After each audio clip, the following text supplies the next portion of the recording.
Bonjour mesdames et messieurs, frères et sœurs. Comme nous avons l'habitude de discuter entre nous sur le problème des couples blacks en Occident, qui nous met de manière systématique dans le nouveau esclavage. Aujourd'hui, j'ai décidé de traiter un point de cette réalité. Je vais essayer de poser le problème en question.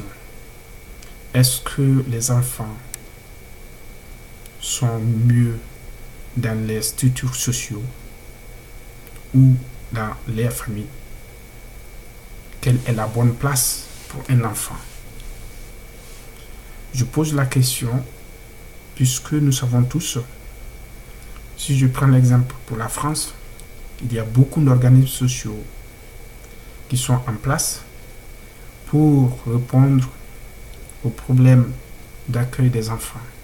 Il y a l'ASE, il y a d'autres structures, il y a les familles d'accueil, il y a les foyers. Et puis il y a aussi des associations qui s'occupent des femmes isolées. Parmi ces associations, il y a des bonnes, il y a des mauvaises. Il y en a certaines qui ont des pratiques, en tout cas, qui doivent faire interroger, puisque elles ont des liens avant même le problème de famille. Je parle bien sûr de cette question avec en vue le problème d'origine familiale qui déclenche les problèmes familiaux.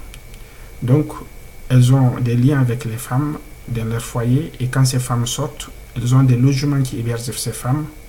Elles ont des conseillers ou des liens avec des structures d'avocats, de huissiers, et elles passent systématiquement par la justice. Et ils n'ont pas la médiation dans leur vocabulaire. Et nous savons tous ce qui se passe chez les enfants, particulièrement les enfants blacks, qui font l'objet du vidéo, parce que je parle du nouveau esclavage, qui avec une de ses origines, le problème des couples blacks en Occident. Donc, aujourd'hui, pour moi, la question est claire. La question, elle est claire. Est-ce que les enfants sont mieux dans les structures sociaux ou dans leur famille? Pour moi, comme la question elle est claire, la réponse aussi elle est évidente. Les enfants sont mieux dans leur famille, avec papa et maman, pour bien éduquer. À défaut de lui donner les droits, la résidence alternée.